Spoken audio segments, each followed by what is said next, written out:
Hey, it's Scott McKain on the Green Valley Ranch, where we're going to be holding the Five Friends Business Summit coming up in November. Really hope to see you right here at this property. And the one thing that people forget to do, well, it's continue their education. It's incredible, the statistics, when you look at how many people never read another book, never attend another seminar, never do anything after they graduate from high school or college.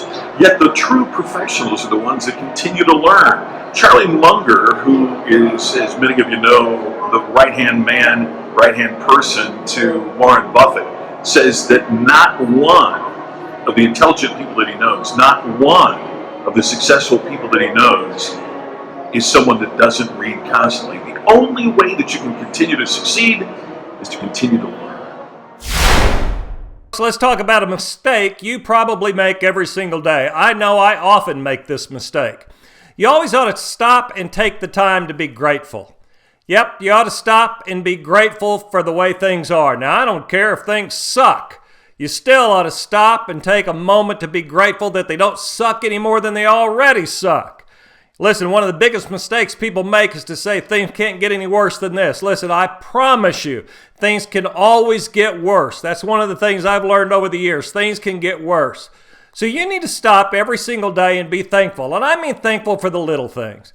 Thankful for the fact that you have a business, or that you have a job, or that you have a way to pay your bills. Even if it's a lousy way to pay your bills, you still got a way to do that. Thankful for the fact that you've got clothes to wear and a car to drive. All of those little things that we often take for granted. We are very fortunate to be in a situation where you can even sit at a computer and watch this. So I think one of the mistakes we made is we're not often as grateful as we should be. Hey, here's a mistake. I don't know if you make it every day, but I know a lot of people make it every day, is they confuse people saying nice things with market demand, actual market demand. Here's what I mean by that. For example, I work with a lot of startups, a lot of young entrepreneurs, and a lot of them actually start a business on the basis of their family and their friends saying, wow, that's a great idea. Everybody's going to want that. But people that you know saying nice things to you is very different than strangers giving you their credit cards and actually buying it. I know in my business, a lot of speakers think that because people say, wow, I loved your speech, you changed my life, that means that there's market value there. No, market value is when you give your speech and somebody comes up afterwards and says, if you got your calendar, we want to hire you to do 3 more of these. So don't make the mistake of not creating real value. You have a great day today.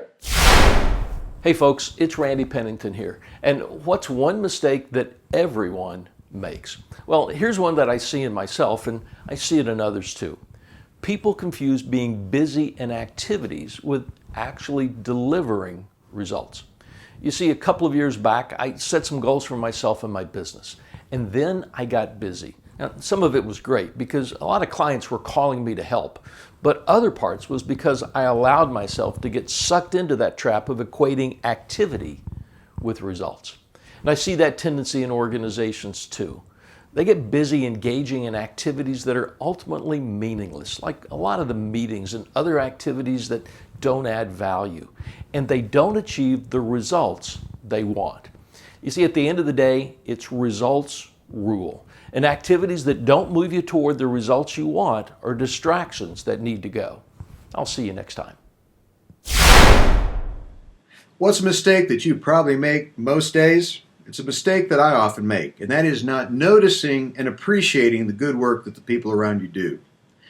Over the years, after the end of a speech or a seminar, I've had people stick around to share with me what they didn't like about where they worked.